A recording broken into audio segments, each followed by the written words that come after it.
আচ্ছা, তো খেয়াল করো তোমাদের লাস্ট দিন মানে রেকর্ডেড ক্লাস 6 এ যেই পার্টটা রেকর্ড হয় নাই বৃত্তের, সেটাকে আমি হচ্ছে রেকর্ডেড ক্লাস 7 হিসেবে দিচ্ছি। আমি ভাবছিলাম যে আসলে আজকে ক্লাসে বৃত্ত আর দিব না, খালি ফাংশনই থাকবে, বাট যেহেতু এই পার্টটা রেকর্ড হয় নাই তো আমি এটাকে অ্যাড করে দিচ্ছি। তো এটা হচ্ছে আমাদের ক্লাস 7।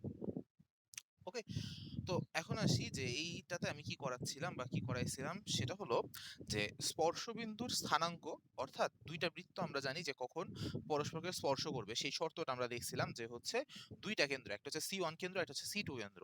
এই C1 C2 অর্থাৎ দুইটা বিন্দুর যে দূরত্ব C1 থেকে C2 পর্যন্ত, যেমন ধরো একটা বিন্দু যদি A হয় আর একটা B হয় তাহলে আমরা AB বলি তাদের দূরত্বকে। তো সেম ভাবে C1 C2 দুইটা কেন্দ্রের দূরত্ব এটা যদি ব্যাসার্ধদ্বয়ের যোগফল অথবা ব্যাসার্ধদ্বয়ের বিয়োগফলের সমান হয়, তাহলে সেই ক্ষেত্রে আমরা বলতে পারি যে বৃত্ত দুইটা পরস্পরকে স্পর্শ করছে। ঠিক আছে, এখন যদি স্পর্শ করে তাহলে স্পর্শবিন্দুর স্থানাঙ্ক বের করা আর হচ্ছে তাদের সাধারণ স্পর্শকের সমীকরণ নির্ণয় করা।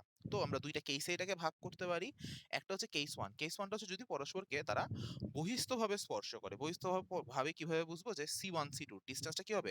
R1 প্লাস R2 হইতে হবে। যদি আমি দেখি যে C1 C2 দুইটা কেন্দ্রের দূরত্ব সেটা যদি R1 প্লাস R2 এর সমান হয়, তখন আমি বলতে পারবো কি এরা বহিস্থভাবে স্পর্শ করতেছে। আর যদি বহিস্থভাবে স্পর্শ করে তাহলে আমার স্পর্শবিন্দুর স্থানাঙ্কটা কি হবে? এখন দেখো, আমাদের এই যে প্রথম বৃত্তের কেন্দ্র এটাকে ধরো আমরা HK দিয়ে প্রকাশ করতেছি, মানে হচ্ছে H1, K1, আর দ্বিতীয় বৃত্তের যে কেন্দ্র সেটাকে H2, K2 দিয়ে রিপ্রেজেন্ট করতেছি। ঠিক আছে, তো আগে আমাদের কেন্দ্র বের করতে হবে এবং ব্যাসার্ধ বের করতে হবে। এখন দেখো এই যে স্পর্শবিন্দুটা কি যে পয়েন্টে স্পর্শ করতেছে, ধরে নাও আমরা এটাকে এই যে টি পয়েন্ট দিছি, যে তারা টি পয়েন্টে স্পর্শ করতেছে। যদি তারা টি পয়েন্টে স্পর্শ করে তাহলে বুঝো তো এই যে টি পয়েন্টটা এটা কি C1 থেকে R1 পরিমাণ দূরত্বে আছে আর C2 থেকে R2 পরিমাণ দূরত্বে আছে। দেখো, C1 প্রথম বৃত্তের কেন্দ্র থেকে R1 পরিমাণ দূরত্বে টি পয়েন্ট, C2 থেকে R2 পরিমাণ দূরত্বে আছে টি পয়েন্ট। তো আমি এভাবে বলতে পারি না যে টি বিন্দুটি C1 C2 এর সংযোজক রেখাকে R1 ইস্টু R2 এত অনুপাতে অন্তর্বিভক্ত করে। এখানে অনুপাতে অন্তর্বিভক্ত করে। ব্যাপারটা বুঝতে পারছি কিনা সবাই? দেখো যে আমার টি বিন্দুটা এখানে C1 C2 এর সংযোগ রেখাকে R1 ইস্টু R2 অনুপাতে অন্তর্বিভক্ত করতেছে। ধরে নাও এই যে বৃত্তটা এর ব্যাসার্ধ সাপোজ ধরো 8, ঠিক আছে, দ্বিতীয় যে বৃত্তটা এর ব্যাসার্ধ ধরো 6। ওকে, তাহলে সেই ক্ষেত্রে কি হবে? যদি আমি 2 দিয়ে কাটাকাটি করি তাহলে 4:3 অনুপাতে ভাগ করতেছে বলতে পারি। ওকে, যদি আমি হচ্ছে ধরো এটা 8 এটা ধরো 4, তাহলে সেই ক্ষেত্রে 2:1 অনুপাতে অন্তর্ভুক্ত করতেছে। তো এরকম, অর্থাৎ টি বিন্দুটা আমার C1 C2 এর সংযোগ রেখাকে কি করতেছে? R1:R2 অনুপাতে অন্তর্বিভক্ত করতেছে। দেন যদি আমি R1:R2 টা পাওয়া যাই, বা অর্থাৎ অনুপাতটা পাওয়া যায়, কিভাবে পাবো? ব্যাসার্ধ থেকে পাবো। ব্যাসার্ধ বের করব, করে হচ্ছে কত অনুপাতে অন্তর্বিভক্ত করতেছে সেটা পেয়ে যাব। যদি পেয়ে যাই তাহলে সেই ক্ষেত্রে দেখো স্পর্শবিন্দুর স্থানাঙ্কটা পাওয়া কোনো ব্যাপার? কোনো ব্যাপারই না কিন্তু। কি হবে? R2 into H1 plus R1 into H2 divided by R1 plus R2। মনে পড়ে কিনা ওই যে অন্তর্বিভক্তির সূত্র? ঠিক আছে, যে অনুপাতটা নিব তার অপোজিট দিকের বিন্দুর ভুজ ইন্টু, মানে এটা গুণ করতে হবে, প্লাস যে অনুপাতটা নিব তার অপোজিট মানে তার থেকে দূরবর্তী বিন্দুর ভুজ তাদের যোগফল ডিভাইডেড বাই অনুপাত দ্বয়ের যোগফল, কমা উপরে কি হবে? উপরেও সেম ভাবে আমার R2 K1 plus R1 K2 divided by R1 plus R2। এভাবে আমরা কি করতে পারবো? এভাবে আমরা হচ্ছে স্পর্শবিন্দু টিটাকে বের করতে পারবো। ঠিক আছে, আচ্ছা, এখন তো এভাবে কিন্তু স্পর্শবিন্দু বের হয়ে যাবে। আশা করি সবাই বুঝতে পারছি। আমরা ম্যাথ করার সময় উদাহরণ হিসেবেও দেখবো বেশ কিছু উদাহরণ। এখন চলে আসি হচ্ছে সাধারণ স্পর্শকের সমীকরণ নির্ণয়। তো সাধারণ স্পর্শকটা কি হবে? এই যে দেখো, সাধারণ স্পর্শক হচ্ছে এই যে এটা হচ্ছে তাদের স্পর্শবিন্দু, এবং সাধারণ স্পর্শক হচ্ছে হবে এরকম একটা স্পর্শক যেটা দুইটাকেই স্পর্শ করে যাবে। তো দেখো এই যে টি বিন্দুতে যদি আমি একটা লম্ব টানি, কেন লম্ব টানবো? কারণ আমরা জানি যে স্পর্শকটা হচ্ছে ব্যাসার্ধের সাথে লম্ব হয়। ঠিক আছে, স্পর্শক কি হয়? ব্যাসার্ধের সাথে লম্ব হয়। তাহলে যদি স্পর্শক ব্যাসার্ধের সাথে লম্ব হয় তাহলে সেই ক্ষেত্রে আমরা কি করতে পারি? যদি একটা লম্ব টানি টি বিন্দুতে তাইলেই তো হয়ে যাচ্ছে। ওকে, তাহলে এই যে সাধারণ স্পর্শক আমি বলতে পারি যে এল এল প্রাইম, এটা হচ্ছে আমার সাধারণ স্পর্শক, অর্থাৎ টি বিন্দুতে অঙ্কিত লম্বটাই কি হবে, সাধারণ স্পর্শক। এখন এই সাধারণ স্পর্শকের সমীকরণ বের করতে হবে। তো কিভাবে বের করব, দেখো একটু যদি ভালোভাবে চিন্তা করি বা করো, তোমরাই পারবা। দেখো বুঝো, এই যে C1 আর C2 এই দুইটা বিন্দু তুমি জানো, কারণ কি দুইটা বৃত্তের কেন্দ্র ইজিলি বের করা যাবে, বিভিন্ন ওয়েতে বের করা যায়। তাহলে এখান থেকে আমরা কেন্দ্র বের করলাম, ঠিক আছে। এখন এই কেন্দ্রদ্বয়ের যে সংযোজক রেখা, এটা সমীকরণ বের করতে পারবো না, এটা সমীকরণ বের করব। দেন এই সমীকরণ বা এই কেন্দ্রদ্বয়ের সংযোজক রেখার উপর একটা লম্ব রেখা সমীকরণ বের করবো, যেটা কি বিন্দুগামী, টি বিন্দুগামী। যদি এই টি বিন্দুগামীটা আমরা বের করে ফেলতে পারি, তাইলেই দেখো সাধারণ স্পর্শক পেয়ে গেছি। ওকে, তাহলে যদি সাধারণ স্পর্শক বের করতে হয়, সাধারণ স্পর্শক নির্ণয়, এটার কি আমরা তাহলে তিনটা স্টেপে এটা করতে পারি। ফার্স্ট অফ অল স্টেপ 1, প্রথম স্টেপটা কি, টি বিন্দু বা স্পর্শ বিন্দু বের করা, বা স্পর্শ বিন্দু নির্ণয়। থার্ড স্টেপ, সরি সেকেন্ড স্টেপটা হচ্ছে আমার C1 C2 বিন্দুগামী রেখার সমীকরণ,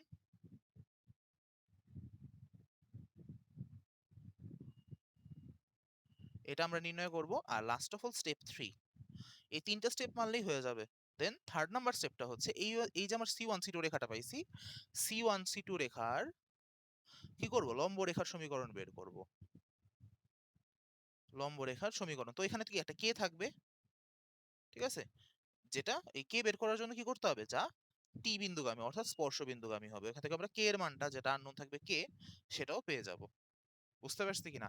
তো এইভাবে, অর্থাৎ দেখো পুরোপুরি জাস্ট সরল রেখার কনসেপ্ট দিয়ে আমরা পেরে যাচ্ছি, বৃত্তটা করতে পারতেছি। ওকে, আচ্ছা, এরপরেরটা আসে, যদি কেস 2, বৃত্ত দুইটা পরস্পরকে অন্তস্থভাবে স্পর্শ করে, তাইলে কি করব।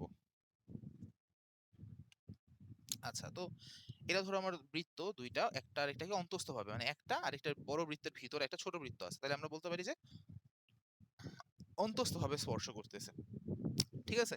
তো যদি অন্তস্থভাবে স্পর্শ করে, তাহলে সেই ক্ষেত্রে দেখো আমার, ধরে নাও এই প্রথম বৃত্তের কেন্দ্র হচ্ছে H1, K1, দ্বিতীয় বৃত্তের কেন্দ্র হচ্ছে H2, K2, আমরা ধরে নিলাম, এবং এটা বের করতে পারবো সমীকরণ থেকে, বেশ সহজে বের করতে পারবো। এখন কিভাবে বুঝবো তার অন্তস্থভাবে স্পর্শ করতেছে, যদি আমি C1 C2 এর ডিস্টেন্স বের করে দেখি, সেটা R1 আর R2 এর বিয়োগফলের সমান হচ্ছে, ঠিক আছে। এই যে C1 C2 এর ডিস্টেন্স বের করে দেখি, সেটা R1 আর R2 এর বিয়োগফলের সমান হচ্ছে, তাহলে সেই ক্ষেত্রে আমরা বলতে পারি এরা কি পরস্পরকে অন্তস্থভাবে স্পর্শ করতেছে। ওকে, আচ্ছা, এখন অন্তস্থভাবে স্পর্শ করলে প্রথমে স্পর্শ বিন্দুটা কি হবে, তো দেখো এই যে স্পর্শ বিন্দু টি, এটা কি করছে দেখো, C1 C2 এর সংযোগ রেখাকে R1 R2 অনুপাতে বহির্বিভক্ত করতেছে না বাইরের দিকে, যেটা হচ্ছে C1 C2 এতটুকু, এটার সংযোগ রেখাকে বাইরের দিকে বিভক্ত করতেছে, বাইরে বিভক্ত করতেছে, রেখার মাঝখানে না, বাইরে। তাহলে আমি কি বলতে পারবো, এটা বহির্বিভক্ত করতেছে। আর যদি বহির্বিভক্ত করে, তোমরা একটু লিখে নাও যে কি হবে এখানে, আমিও লিখে দিই, যে স্পর্শ বিন্দুটা C1 ও C2 এর সংযোগ রেখাকে R1 R2, মানে ব্যাসার্ধদ্বয়ের অনুপাতে অনুপাতে বহির্বিভক্ত করে।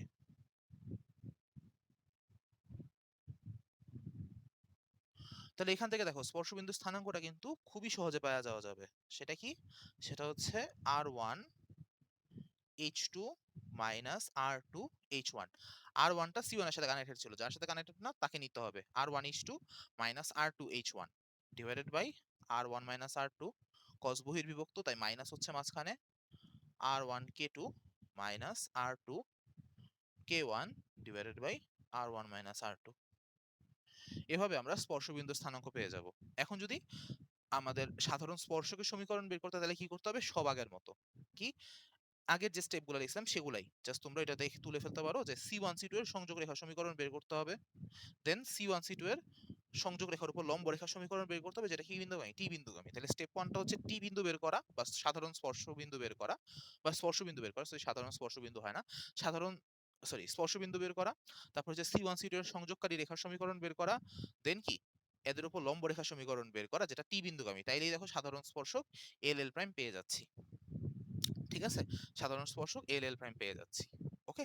আচ্ছা, তো একটা কথা আমার গত দিনেরইতে বলা হয় নাই। তো দেখি যেহেতু আ এখন সুযোগ পাচ্ছি বা মনে আছে আমি একটু বলে দেই তোমাদের। দেখো, মাঝে, মাঝে প্রশ্ন আসে যে যদি বহিঃস্থভাবে স্পর্শ করা হয় তাহলে স্পর্শক কয়টা হয়? ঠিক আছে? একটু দেখো যে জিনিসটা সিম্পল আছে বাট অনেকে ধরতে পারে না। তো এটা বইয়ের মধ্যে কিন্তু দেখো আমরা বইয়ের টেকনিক অনুযায়ী কিন্তু একটা স্পর্শকই বের করতে পারি। ঠিক আছে? এই যে এই স্পর্শকটাই খালি বের করতে পারবো। অন্য কোনো স্পর্শক বের করতে পারি না। ঠিক আছে? কিন্তু ২ টা বৃত্ত যদি পরস্পরকে বহিঃস্থভাবে স্পর্শ করে, ঠিক আছে? তাহলে সেই ক্ষেত্রে কিন্তু তাদের আরো বেশ কিছু স্পর্শক আছে। একটা স্পর্শক হচ্ছে এই যে দেখো, এই যে এই বরাবর আমি চাইলে একটা স্পর্শক আঁকতে পারি। আর এই বরাবর দেখো আরেকটা স্পর্শক। যদিও এটা ছেদ করে গেছে, একটু সঠিকভাবে তোমরা আঁকার চেষ্টা করো স্কেল-টেল দিয়ে যে আরেকটা স্পর্শক আঁকতে পারি। তাহলে বুঝো, যদি ২ টা বৃত্ত পরস্পরকে বহিঃস্থভাবে স্পর্শ করে তাদের সাধারণ স্পর্শক কিন্তু ৩ টা। তাদের সাধারণ স্পর্শ হচ্ছে কয়টা? ৩ টা। কেবলমাত্র ৩ টা। ওকে? আচ্ছা। এখন আ যদি তারা বহিঃস্থভাবে স্পর্শ করে তাইলে কি হবে সেটা পরে বলতেছি। বাট যদি মানে অন্তঃস্থভাবে স্পর্শ করলে কি হবে সেটা পরে বলতেছি। বাট যদি বহিঃস্থভাবে স্পর্শ করে তাহলে সেই ক্ষেত্রে তাদের সাধারণ স্পর্শক কয়টা? ৩ টা। এটা কিন্তু প্রায়ই আসে। মাঝে, মাঝে এমসিকিউতে দেয়। এখন কথা হচ্ছে আমরা আমাদের ইন্টারের সিলেবাস অনুযায়ী এই একটা স্পর্শকই বের করতে পারি। ঠিক আছে? বাকি ২ টা বের করা আমি হচ্ছে ভর্তি পরীক্ষা বা অনেক জায়গায় ভর্তি পরীক্ষায় শিখানো হয়। তো আমরা ওই জায়গাতেই শিখব। কিন্তু এটা বুঝো যে হচ্ছে সাধারণ স্পর্শক কয়টা হয়? ৩ টা হয়। এর মধ্যে এই স্পর্শকটা বের করা আমাদের ইন্টারমিডিয়েটের সিলেবাসে আছে। বাকি ২ টা হচ্ছে ভর্তি পরীক্ষার সময় শিখানো হয়। ওকে? এটা আশা করি জানা থাকতে হবে যে সাধারণ স্পর্শক কয়টা হবে? ৩ টা। এটা প্রায়ই এমসিকিউতে দেয়। বারবার বলি যদি বহিঃস্থভাবে স্পর্শক করে বা স্পর্শ করে ২ টা বৃত্ত, তাদের সাধারণ স্পর্শক ৩ টা। এটা জেনে রাখো। এর মধ্যে একটা আমরা এইচএসসি সিলেবাসে বের করতে পারি। বাকি ২ টা হচ্ছে পরে শিখানো হবে বা ভর্তি পরীক্ষার টাইমে শিখানো হবে।